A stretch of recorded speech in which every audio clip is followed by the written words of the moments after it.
Entonces,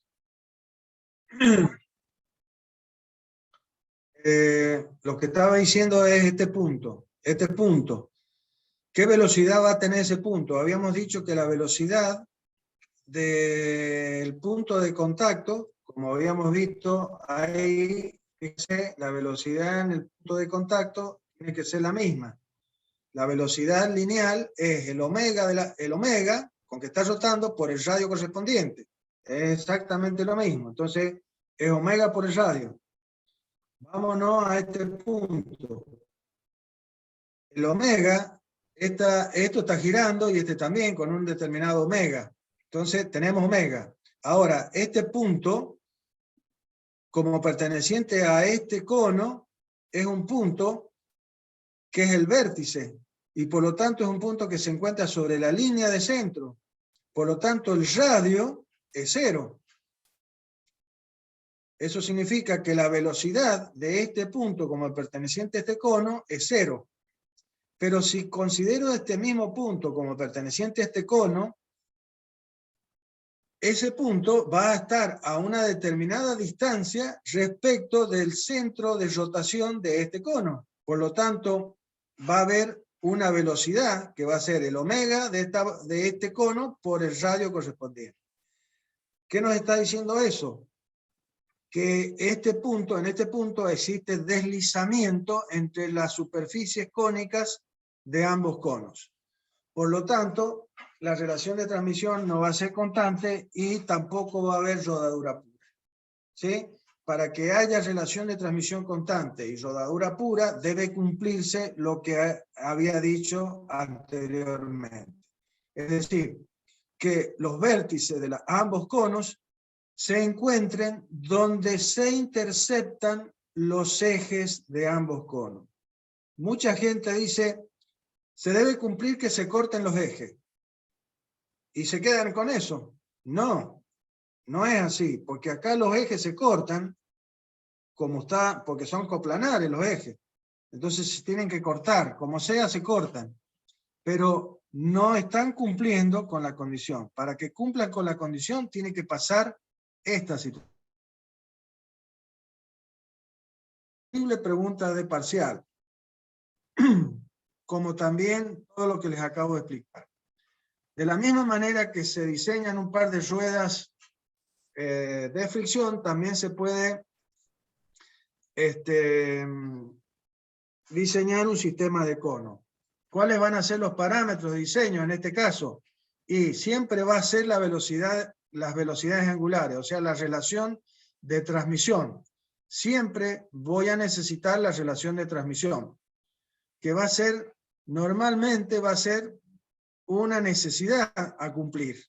Por lo tanto, al saber la relación de transmisión, sabré los valores de la velocidad de entrada y de salida. Bien. ¿Y cuál es la otra de la que no me voy a escapar en este caso? Y una que me está condicionando, y es justamente el ángulo entre los ejes. El ángulo phi entre los ejes, porque justamente es una necesidad la de transmitir entre ejes que no sean paralelos. Entonces, ¿qué me queda encontrar? Y el valor del ángulo beta y del ángulo tita de los conos que van a cumplir, que van a transmitir con un determinado ángulo entre ejes y con una determinada relación de transmisión. Vamos. Disculpen, ¿a vos te siguen escuchando, Hugo? A mí se me corta y se pausa un segundo la grabación, pero no hay problema, a vos te siguen escuchando. Ah, ¿me siguen escuchando? Bueno, perfecto. Entonces, si relacionamos el seno de beta sobre el seno de tita, ven, va a ser igual a la relación de PB sobre PC, que son los radios que se ponen para realizar la transmisión. ¿Y qué es igual a quién? A la relación de las velocidades angulares de ambos conos. Por lo tanto, en este caso, la relación de transmisión en los conos se puede dar como la relación de los senos de los ángulos correspondientes a cada cono. Por otro lado, por la geometría, el ángulo de los ejes, entre los ejes, es igual a la suma de los ángulos de cada cono. Por lo tanto, la otra ecuación que voy a usar para resolver el problema del diseño de los conos es la suma de los ángulos igual al ángulo entre los ejes. De lo cual despejaremos uno de los ángulos y lo reemplazaremos en la ecuación de la relación de transmisión, omega 3 sobre omega 2, que va a ser igual al seno de beta, que en este caso beta vale phi menos tita, sobre el seno de tita. Bien, acá es un desarrollo muy simple, solamente hay que acordarse que vamos a introducir una identidad trigonométrica que dice que el seno de la diferencia de dos ángulos se expresa o vale lo mismo que el seno de phi por el coseno de tita menos coseno de phi por el seno de tita. Eso vamos a reemplazar el seno de phi menos tita por esta relación. Y luego vamos a usar un artificio matemático en el cual vamos a dividir a todos los sumandos, digamos, y a todos los términos por el coseno de tita. De tal manera de que nos va a quedar tangente de tita. Tangente de tita acá, coseno por tangente de tita acá se va a ir. Entonces, ¿cuál es la idea? Es despejar tangente de tita. Despejo tangente de tita en función de quiénes. Del seno de phi sobre omega 3 sobre omega 2 más coseno de phi. Entonces, si ustedes finalmente despejan a tita, tita va a ser el arco cuya tangente vale todo esto que está acá. Entonces van a encontrar a uno de los ángulos, el ángulo tita, que corresponde a uno de los conos, en función de quién? Del ángulo entre los ejes, phi, y de la relación de transmisión omega 3 sobre omega 2, que es la inversa de omega 2 sobre omega 3. Es lo mismo. En vez de decir 1 en 2, van a decir 2 en 1. Esa es la relación, nada más. Entonces, vamos a diseñar un sistema de conos, lo cual significa encontrar los ángulos beta y tita de cada cono para que se cumpla que los ejes tienen un ángulo phi y que la relación de transmisión vale un valor que va a ser omega 2 sobre omega 3. Básicamente. Bien. Es decir, esta es otra pregunta que puede haber en el parcial. ¿Cuáles serían los parámetros de diseño en el caso de un sistema de transmisión cónico? ¿Y cuáles son las ecuaciones que debo plantear? Cuando digo plantear, significa las ecuaciones a través de las cuales yo inicio mi análisis, mi desarrollo. Y esas ecuaciones son la de la relación de transmisión en función de los senos, de los ángulos, y la que obtengo de la geometría del sistema, que es beta más tita igual a phi. Esas son las ecuaciones que yo planteo, básicamente. Bien. Y acá está puesto, esto lo desarrollamos todo para el caso de conos exteriores que cumplen con las mismas cuestiones que cumplen las ruedas exteriores, y es decir que si el cono 2 gira en sentido horario, el cono 3, que es la salida, por ejemplo, será en sentido antihorario. O sea, va a cambiar el sentido de rotación. En cambio, en los conos interiores, suponiendo que el naranja es el cono conductor y gira en sentido horario, la campana, digamos así, el cono exterior, va a girar en el mismo sentido, el eje va a girar en el mismo sentido que el cono conductor. La ecuación, el planteo para llegar a la ecuación es exactamente lo mismo, nada más que como en el caso de las ruedas de fricción, el ángulo phi ahora se obtiene como la diferencia entre los ángulos de los dos conos, porque fíjense, uno de los conos, ahora la generatriz de los conos sería esta línea que tenemos acá, que es la parte interna de la campana, de esta campana cónica, donde el interior de esa campana es la superficie de rozamiento, mejor dicho, de fricción, con el cono interno. Entonces, esta línea se de los dos conos, del cono externo, que es la campana, y del cono interno, que si yo prolongo esta línea va a pasar por el mismo punto D. Entonces, los dos ejes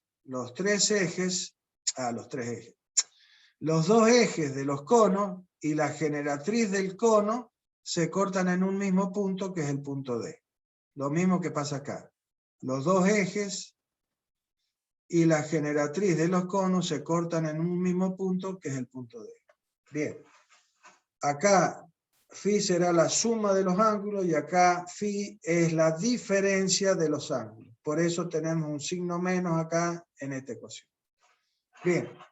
Esto sería ruedas de fricción y conos de fricción, que son sistemas que nos van a permitir transmitir movimiento en tres ejes paralelos o que formen un determinado ángulo, siempre y cuando sean coplanares, no olvidarse. Y utilizan el concepto de fricción para poder transmitir movimiento entre las superficies.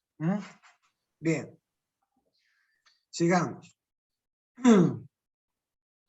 Bien, vamos a ingresar en un sistema parecido al que acabamos de ver, pero es un sistema que en vez de tener una superficie lisa o engomada o moleteada, para aumentar el coeficiente de fricción mu, y poder transmitir de esa manera mayores cuplas, como dije antes, pero llega un momento en que la cupla resistiva es mayor que la cupla de fricción que nosotros podríamos generar en el contacto entre las dos ruedas.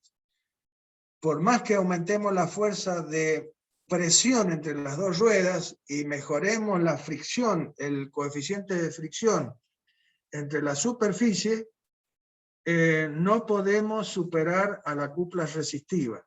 Entonces, el eje sobre el cual está la carga va a frenarse. Y entonces, entre las superficies de fricción, como les dije antes, entre las superficies de las dos ruedas, va a haber deslizamiento, el cual de persistir va a generar la destrucción del sistema, se va a quemar por temperatura. Entonces, para poder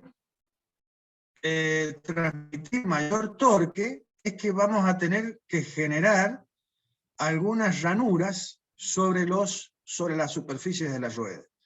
Esas ranuras se llaman dientes, ¿sí? Ahí esta figura, o sea, estamos pasando de las ruedas de fricción, que es la figura de la circunferencia celeste y roja, estamos pasando a este rudimentario sistema de engranajes. Rudimentario. Así se transmitía. Si alguno va para allá, para para Huaco y ve el molino de Huaco y va a ver cosas así como estas piezas rudimentarias con las cuales con madera se hacían esos dientes y se generaban vanos, que son la rueda de la derecha, ¿sí? huecos, donde ingresan estos dientes. Unas ruedas tienen diente y la otra, digamos, tienen vanos. Vano es el vacío, es la no existencia, digamos así, de alguna manera. Entonces, esos dientes entran en los huecos de la otra rueda y de esa manera traban ambas ruedas y de esa manera podemos transmitir potencias mayores, es decir, cupla, torque, momento, son sinónimos. Torque, momento, cupla, torca, son todo lo mismo, es indicar el momento. ¿Qué es lo que era el momento? Una fuerza por una distancia, momento. El momento multiplicado por la velocidad angular me da la potencia que estoy transmitiendo. Entonces, con este sistema yo puedo aumentar la cupla que voy a transmitir, por un lado. Pero también a veces se necesita que entre los dos ejes que transmiten el movimiento no haya desfasaje. Quiere decir que en las ruedas no haya deslizamiento entre una rueda y la otra.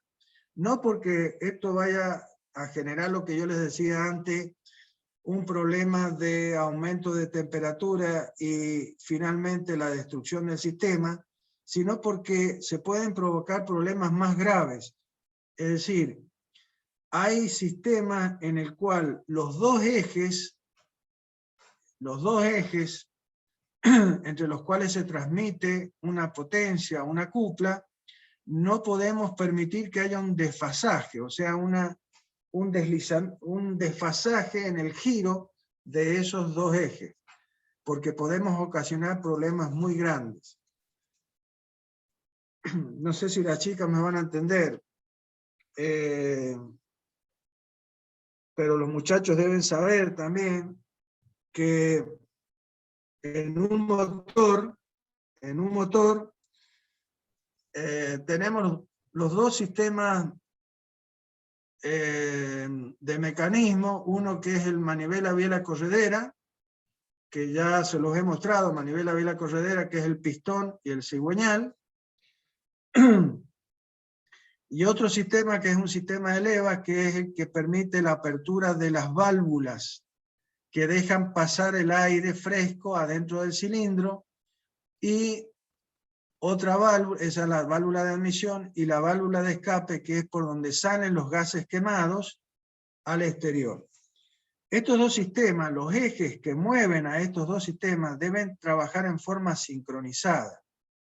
Por eso están unidos a través de un par de engranajes, o, en su defecto, por una correa dentada.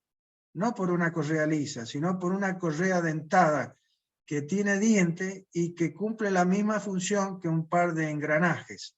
Trabar la superficie de tal manera que no pueda haber un desfasaje entre los ejes. Si se corta la correa de distribución, que es la correa dentada que une esos dos ejes, lo que sucede es que las piezas chocan adentro del motor y se destruye todo. Entonces no nos podemos dar el lujo de que haya un desfasaje entre los ejes. Bien. Bien. En el caso de los engranajes son aquellos sistemas que cumplen con la siguiente condición de transmisión. La relación de transmisión debe ser constante. pero el punto P de contacto entre las superficies de ambas ruedas se encuentra fuera de la línea que une los centros. No es como en el caso de las ruedas de fricción, que el punto P se encuentra sobre la línea que une los centros. Entonces, en las ruedas de fricción sí existe rodadura pura, además de relación de transmisión constante. Vamos a ver que en los engranajes esto no se va a cumplir, o sea, el punto de contacto P va a encontrarse por encima o por debajo de la línea que une los centros. Va a pasar también por la línea que une los centros, pero la mayor cantidad de contactos se va a hacer fuera de la línea que une los centros, y entonces vamos a tener deslizamiento entre los dientes de ambas ruedas que están en contacto. Lo que sí debe cumplirse, sí o sí, es que la relación de transmisión sea constante. Bien, entonces, habíamos visto ayer, cuando empezamos con este tema, que para que la relación de transmisión sea constante, la normal n a ambos perfiles, al perfil 2 y al perfil 4, la normal a la tangente a ambos perfiles en el punto de contacto, debe cortar a la línea que une los centros, o sea, corta la línea que une los centros en un punto que hemos definido como punto M. Y este define dos segmentos, el segmento O4M y el segmento O2M, que son justo los segmentos que definen a la relación de transmisión, es decir, la relación de las velocidades angulares de entrada, omega 2, sobre la omega de salida, omega 4, debe ser inversamente proporcional a los segmentos que sobre la línea que une los centros determina la normal a ambos perfiles en el punto de contacto, que son el O4M sobre el O2M. Y para que esta relación sea constante, los segmentos O4M y O2M siempre deben ser los mismos, lo cual significa que el punto M, cualquiera sea el punto de contacto entre los dos perfiles, debe cumplirse que la normal a ambos perfiles en ese nuevo punto de contacto pase por el punto M. ¿Sí? Si no, la relación de transmisión no va a ser constante. ¿Estamos de acuerdo? Bien. Eso es lo que acabo de decir, es básicamente la que se denomina ley fundamental del engrane. La ley fundamental del engrane lo que nos indica es que la normal común a los perfiles conjugados de los dientes en los diferentes puntos de contacto durante el engrane debe pasar por un punto M sobre la línea de centros, el cual debe permanecer fijo para todos los puntos de contacto entre los perfiles, o sea, mientras dure la transmisión de movimiento. ¿Sí? Eso es pregunta de parcial que dice la ley fundamental del engrane. ¿Sí? Posible pregunta de parcial. Esperen un segundo. Entonces, ahí tienen un GIF que está mostrando justamente eso. Fíjense, la línea negra que estoy indicando va a ser la línea que va... Estos son dos engranajes, fíjense, los dientes serían estas piezas que están, digamos, son prolongaciones de esta circunferencia, ¿eh? Para un engranaje de la izquierda y para el engranaje de la derecha. Entonces, estas superficies curvas que forman parte de los dientes, la quiero indicar, se llaman los flancos de los dientes, los perfiles o flancos de los dientes. fíjense que el punto de contacto, ¿sí?, siempre se mueve sobre esta línea celeste que está indicando las flechitas azules. Se mueve siempre de tal manera que se mueven sobre una línea que pasa por el mismo punto, que es el punto rojo, que ese punto viene a indicar al punto M sobre la línea que une los centros. Entonces, la normal, la línea celeste o azul de trazo, siempre es la normal a ambos perfiles en el punto de contacto. Se va corriendo, fíjese que se va corriendo, pero siempre es la normal en los diferentes puntos de contacto a los dos perfiles. Y esa línea siempre pasa por el mismo punto M, que es el punto rojo. Entonces, eso que estamos viendo en el GIF es lo que dice la ley fundamental del engrane. Ahora, los perfiles, la forma que tienen estos perfiles para que se cumpla esta ley no es cualquiera. No es cualquiera.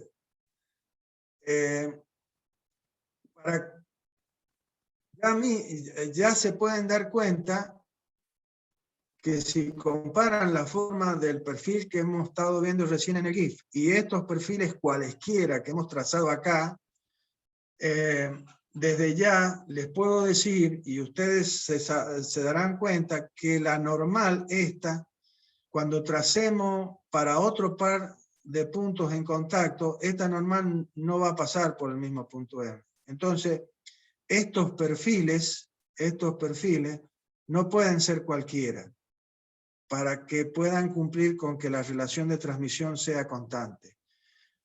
Deben ser perfiles que se denominan conjugados. Los perfiles de los engranajes son perfiles conjugados.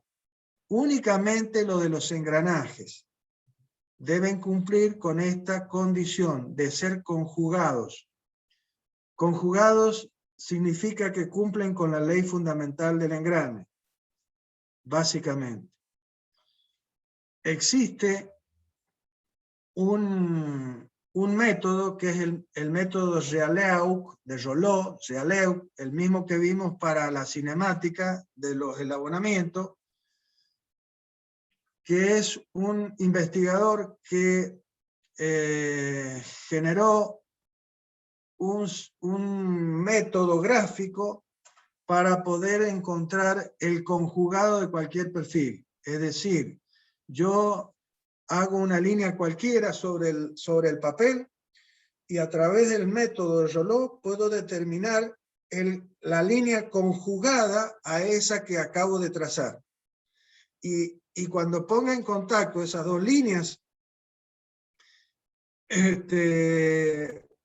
una como perteneciente a una rueda y la otra como perteneciente a la otra rueda, se va a cumplir que la relación entre las dos ruedas va a ser constante, pura y exclusivamente si esas dos líneas son conjugadas.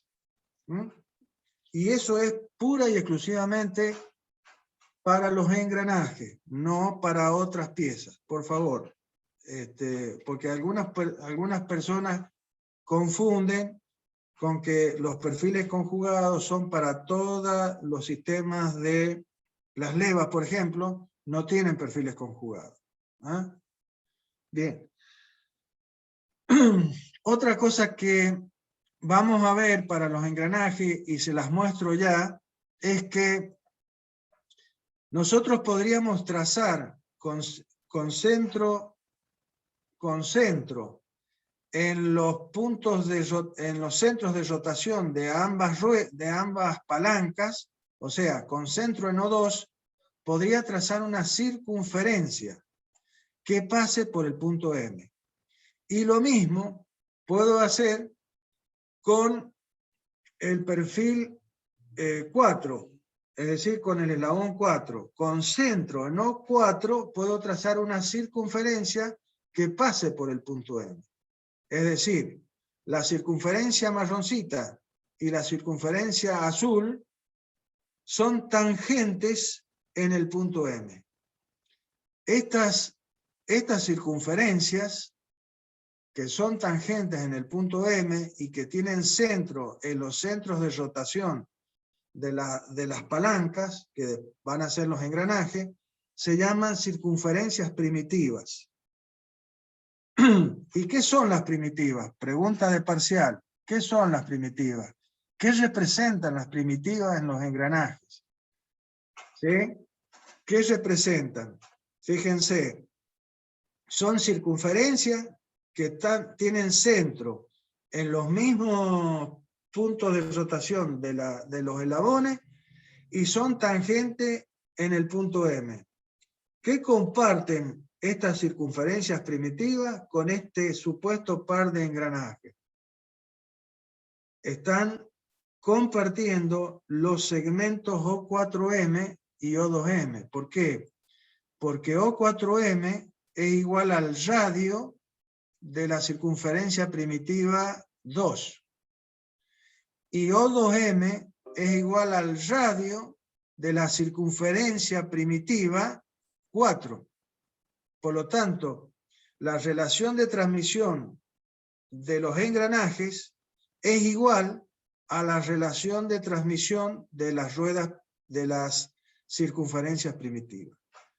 Por eso es que se define a las primitivas, a las circunferencias primitivas, o también llamadas circunferencias de paso, como un par de ruedas de fricción ficticias que transmitirían con la misma relación de transmisión que lo hacen las ruedas dentadas o engranajes. ¿Estamos de acuerdo? Bien, posible pregunta parcial. Bien. Antes que se me termine la clase,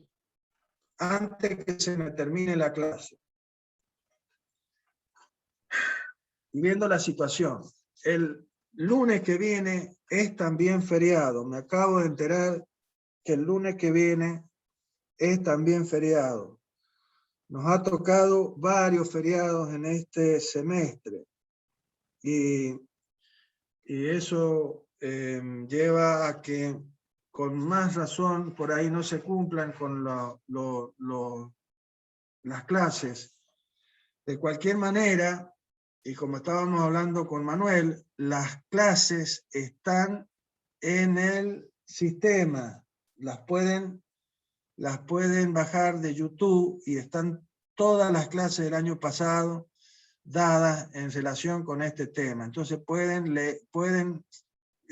ver de ahí todas las preguntas que yo podría tomar en el parcial. Así que por favor, vayan viendo todo eso. Aunque nosotros no terminemos, ustedes tienen la información en el sistema, en YouTube, para las preguntas o las posibles preguntas que nosotros podamos tomar. Como el lunes es feriado y no les puedo dar clase, el martes voy a tratar de terminar todo lo que se pueda de esto. Y el parcial, el semestre se termina el 28. Y yo siempre trato de terminar antes, pero desgraciadamente no se puede. Como pasa en casi todas las materias. Pero el parcial lo tenemos que tomar la semana pasada. La semana que viene, perdón. Tenemos que tomar el parcial la semana que viene. Es decir, que el martes les voy a dar clase para darles un poco más de esto, intentando terminárselos. Y el jueves de la semana que viene, si no hay un problema, tomaríamos el segundo parcial. Para que... Una cosa, Hugo, ahí yo quería, quedan 2 minutos y medio nada más antes que se corte. Sí. El tema es que si quieren hago de vuelta una consulta online para que podamos votar, a ver si es de mañana o de tarde, de cuando prefieren. Pero la idea sí, como decía Hugo, tomarlo para poder dar tiempo después para corregirlo y que después sea el recuperatorio. Bien, mirá Manuel, podríamos, si están de acuerdo los alumnos también, si bien hemos hecho los bloques, pero hasta la 1 podríamos generar otro bloque. Si es que nos quedan 2 minutos y medio. Yo pensaba que me quedaban 15 minutos, pero me está diciendo que quedan 2 minutos. Todavía no son las 1:30. Podríamos generar un bloque más y explicarles un poquito más de esto. Sí, por mí no hay problema. Pero el tema si los alumnos no tienen drama, podemos seguir hasta la 1. Por eso, si no tienen drama, yo les puedo seguir dando hasta la 1, que es más o menos el tiempo. Pero quiero que quede claro, la semana que viene, jueves, yo lo veo como el jueves para tomar el parcial, así la recuperación la tomaríamos el martes, y tenemos la recuperación extraordinaria que tiene que ser dentro de la misma semana o la semana siguiente, el lunes de la semana siguiente, para que así de esa manera cumplamos con las cuestiones de parciales y recuperaciones extraordinarias y todo, dentro del tiempo estipulado. Bueno, lo dejo, quiero que entiendan que no tenemos demasiadas opciones, así que por favor, por eso he venido diciéndoles que vengan a medida que van escuchando las clases, que vayan estudiando y que vayan fijando y que se vayan, y al mismo tiempo que escuchen toda la... que les voy diciendo directamente qué posibles preguntas les puedo tomar. Entonces, con toda esta información,